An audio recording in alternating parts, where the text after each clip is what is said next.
Greetings, esteemed viewers. Step in the realm of business excellence with us on Elevate Your Business, where we will unravel the secrets to success and share the strategies that lead to triumph. I'm your host, Ed Jarecki, and I'm thrilled to have you here today. In this program, our goal is to educate and empower business owners, leaders, and entrepreneurs such as yourself by offering valuable insights and guidance from accomplished individuals who have walked a similar path in the world of business. So today, I'm thrilled to introduce a remarkable guest on our podcast, Ebony Wallace. Ebony is an esteemed author, entrepreneur, and education leader with a strong commitment to equity with over 20 years of experience in the field. She has a proven track record in leadership, collaborating with various stakeholders in both public and private sectors. And as a culturally responsive leader, Ebony has significantly influenced teaching and learning through her knowledge of research, lesson planning, and feedback techniques. As a dedicated educator, she has served in multiple capacities within the BCPS for 18 years and holds Florida state certifications in mathematics, business education, integrated subjects, and educational leadership. As Ebony joins us on the show, she'll shed light on what success means to her personally and how her definition has evolved over time, as well as one or two of her top challenges and the lessons learned associated with them. And finally, for today, we'll explore how Ebony has leveraged innovation in her business to work through challenges and achieve her goals. So join me in welcoming Ebony Wallace as we embark on another incredible episode of Elevate Your Business. And without further ado, welcome to the show, Ebony. How are you doing? I'm wonderful, Ed. Nice of you to have me here. I can't wait to get into this conversation. Outstanding. So to start with, could you share a little bit more about yourself and your business? No problem. I am the president and CEO of Ebony Solutions, which is a business during the pandemic. You know, everyone was having all of these epiphanies, and I was one of them. And while I was starting this business, I wanted to go forth in consulting, and I wanted to use my educational skills outside of just the public sector into the private sector, into charter schools, into things of that nature. So I offer consulting. I offer crossover coaching. I offer needs assessments. I can go in and provide businesses with tools that's going to help them go from their now to their next. So a lot of times people don't know what they need and don't know what they want. So they'll call me, I'll come in, and they may think it's a culture problem. And when we get to the root of the problem, we may find that sometimes it's operational and sometimes it's not the culture. There's other things that need to be put in place so that the staff can be motivated. Sometimes there are things that are more adaptive in approach. And then we can also discuss how we can take that company to the next level. So since I've been doing this, you know, it started out in education, but it quickly reached over into businesses and ministries, because what I find is when we're coming into situations and problems, different approaches and different lenses help to give us different innovative solutions. So Ebony Solutions, we offer consulting. We offer coaching as well. So that's what a little bit of what I do. Outstanding. You've had a remarkable journey. So to start with, how would you define success today?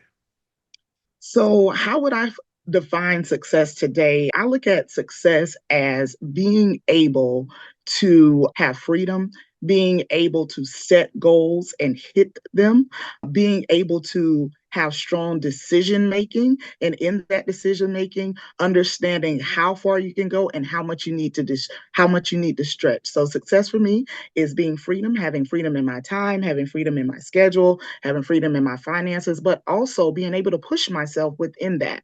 Okay, so now that I'm here, I'm successful in this. What's the next assignment that I have for me to stretch into the next thing? So being successful for me definitely looks like freedom and stretching. Outstanding.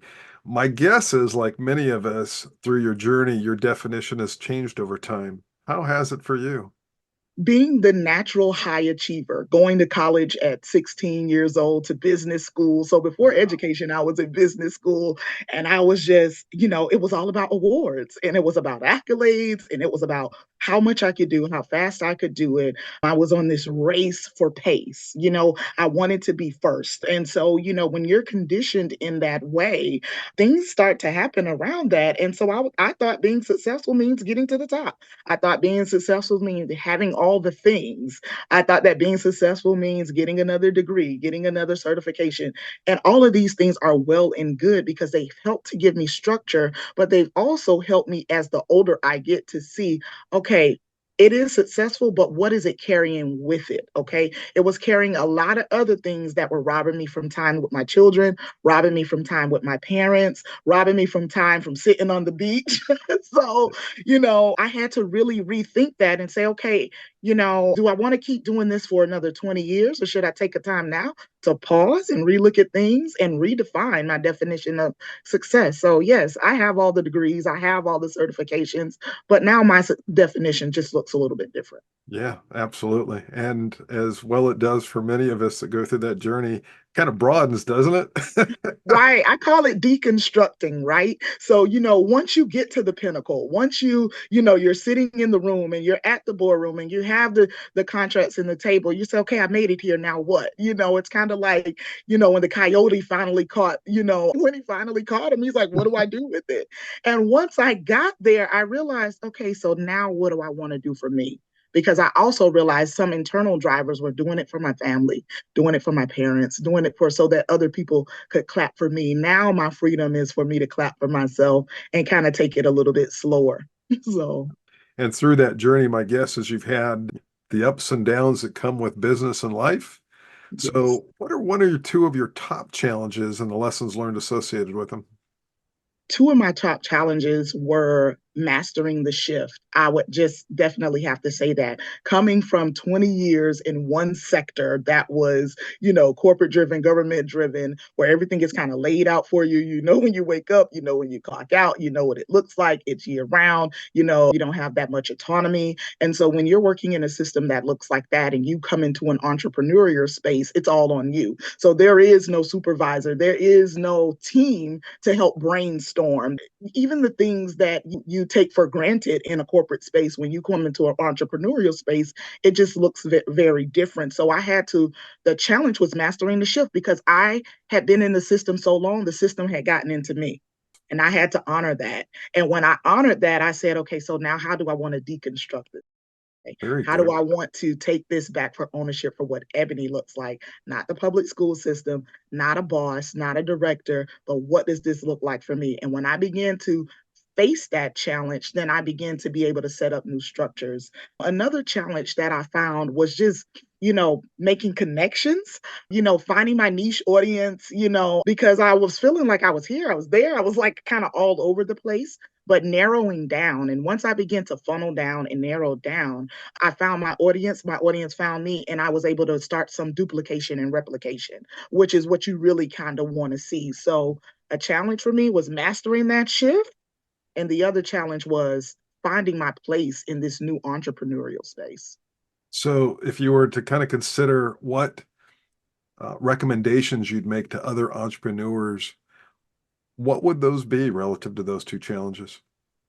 For me, I would say don't be afraid to ask for help.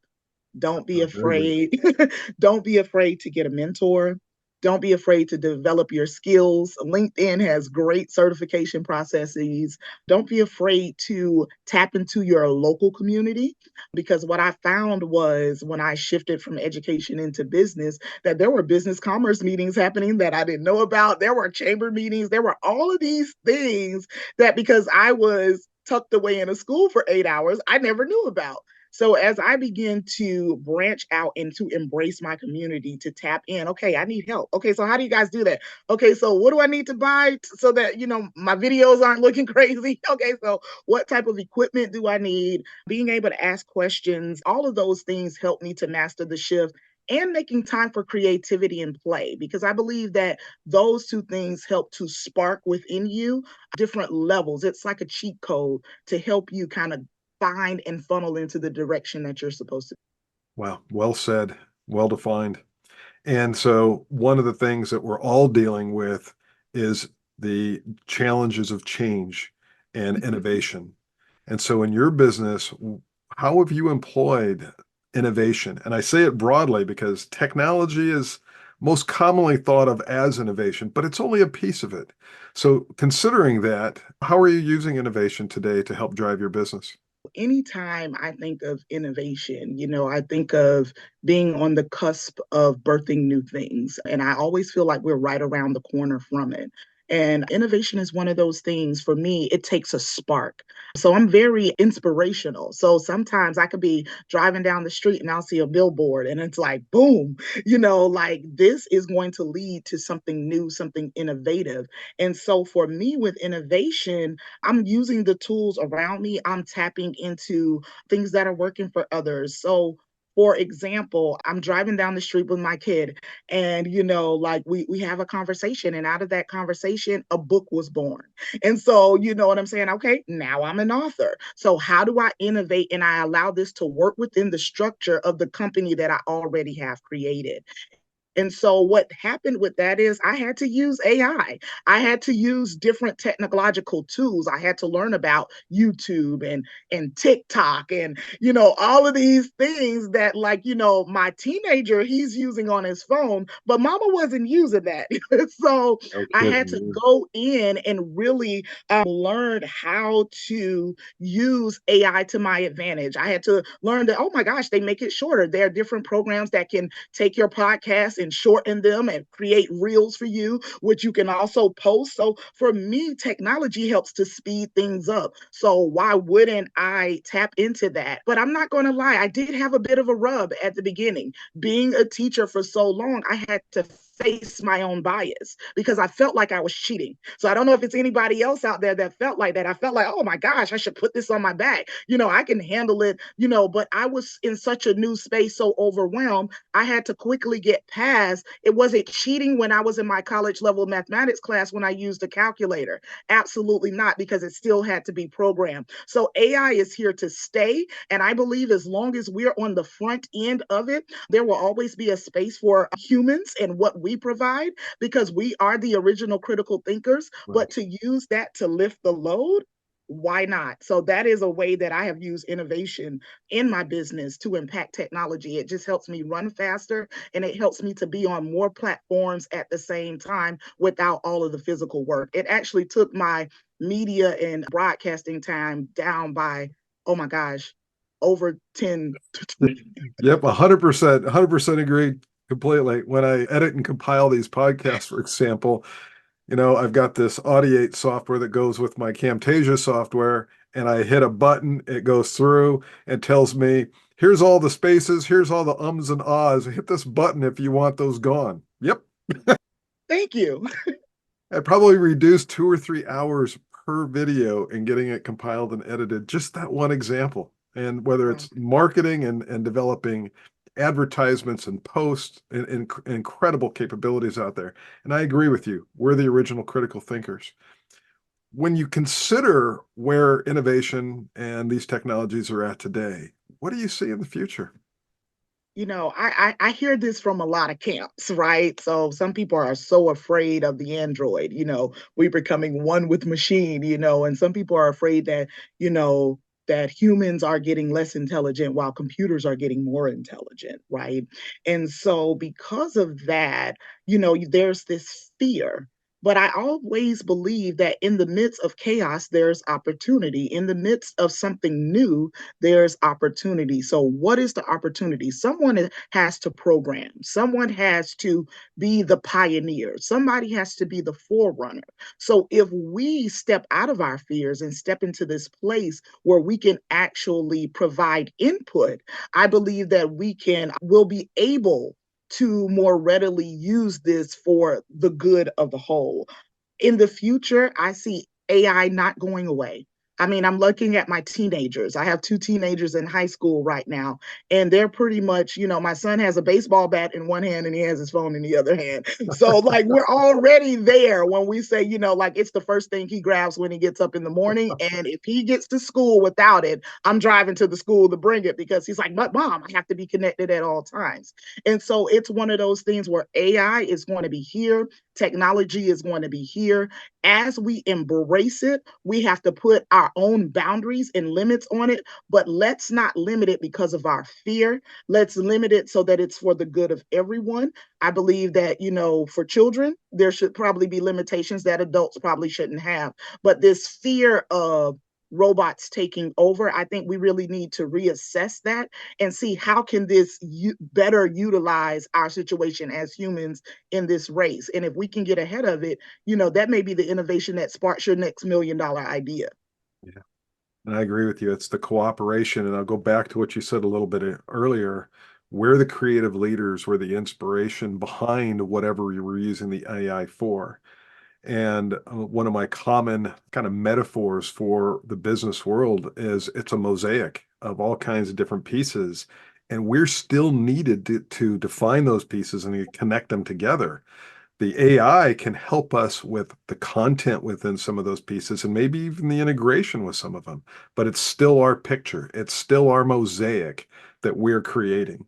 And I don't care where we're at in the future, I see that being better enabled through the technologies, but we're still those creative leaders. Love that.